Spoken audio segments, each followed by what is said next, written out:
من السوائی کی کڑک کی وجہ سے، حاضر الموت موت کے ڈر سے، واللہ اللہ تعالیٰ محیط گھیرنے والا ہے بالکافرین کافروں کو۔ او کصیب من السماء فیہ ظلمات، اب یا ان کی مثال می کسی ہے، یعنی بارش کسی ہے، بارش کی طرح ہے۔ اب اس آیت میں بھی منافقین کے ایک دوسرے گروہ کا ذکر ہے جس پر کبھی حق واضح ہوتا ہے اور کبھی وہ شک میں مبتلا ہو جاتے ہیں۔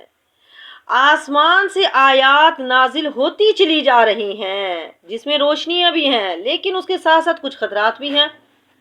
کڑکنے والی بجلی یعنی مشکل احکامات ہیں، اور موت کے ڈر سے وہ اپنی انگلیاں اپنے کانوں میں ڈال لیتے ہیں، یعنی مزید کچھ سننا نہیں چاہتے، ہدایت کی طرف وہ آنا نہیں چاہتے۔ او کصیب من السماء فیہ ظلمات، تاریکی ہیں، ورعد کڑک ہے، وبرق بجلی ہے۔ رعد ایسی آواز کو کہتے ہیں جو بادلوں سے سنائی دیتی ہے، برق ایسی بجلی، ایسی روشنی جو بادلوں کے ساتھ دیکھی جا سکتی ہے، صواعق ایسی بجلی کے کڑاکے کہ جس پر گرے اس کو ہلاک کر دیتے ہیں۔ اور بارش سے مراد اسلام ہے، او کصیب من السماء، بارش سے مراد اسلام ہے۔ اندھیروں اور گرج سے مراد وہ تکلیفیں اور مصیبتیں ہیں جو اسلام کے راستے میں آتی ہیں، اور چمک سے مراد مسلمانوں کو حاصل ہونے والی کامیابیاں ہیں۔ اور بجلی کے کڑاکے سے مراد وہ احکام ہیں جن میں جہاد وغیرہ ہے، اللہ تعالیٰ نے جہاد کا جو حکم دیا ہے، جس میں منافقوں کو موت نظر آتی ہے کہ اگر بلا لیا تو پھر ہم کبھی وہاں مر ہی نہ جائیں، کیونکہ دل میں تو ایمان نہیں تھا نا کہ شوق اور جذبے سے جہاد میں جاتے، دل میں تو ایمان نہیں تھا، تو یہ ڈرتے ہیں، ڈر کی وجہ سے اپنی کانوں میں اپنی انگلیاں ڈال لیتے ہیں کہ مزید ہم کچھ سننا نہیں چاہتے، ہدایت کی طرف آنا نہیں چاہتے۔ واللہ اللہ تعالیٰ محیط گھیرنے والا ہے بالکافرین کافروں کو۔ اللہ نے ہر انسان کو گھیرا ہوا ہے، انسان اللہ سے بھاگ کر کہیں جا نہیں سکتا ہے۔ کہاں بھاگ کر جائے گا؟ کیا زمین اس کو پناہ دے دے گی یا آسمان اس کو کہیں چھپا لے گا؟ نہیں نہیں نہیں، جب موت کا فرشتہ آئے گا تو وہ ساتھ لے جائے گا، انسان کی روح قبض کر لی جائے گی، واپسی کا کوئی راستہ نہیں ہے، اسے مہلت نہیں دی جائے گی، نہ ہی وہ واپس آ سکے گا، پھر اللہ کے سامنے کھڑا ہونا پڑے گا، اللہ کے سامنے کھڑا ہونا ہے، اپنا حساب کتاب دینا ہے، تو ہمیں اس وقت کے لیے اپنی تیاری کرنی چاہیے۔ یہ قادو قریب ہے، برقو بجلی، یختفو اچک لے، ابصارہم ان کی بینائی کو، کلما جب کبھی اضاء روشنی ہوتی ہے، لہم ان کے لیے، مشعو تو وہ چلتے ہیں، فی اس میں، وائزہ اور جب ازلمہ اندھیرا ہو جاتا ہے، علیہم ان پر، قامو تو وہ کھڑے ہو جاتے ہیں، ولو شاء اللہ، ولو اور اگر شاء اللہ اگر چاہتا اللہ تعالیٰ، لذہب لے جاتا بسمعہم ان کی سماعت کو، وابصارہم اور ان کی بصارت کو، دیکھنے کی قوت کو، ان اللہ بے شک اللہ تعالیٰ علی کل شیء قدیر، اللہ ہر چیز پر قدرت رکھنے والا ہے، ہر چیز پر قادر ہے۔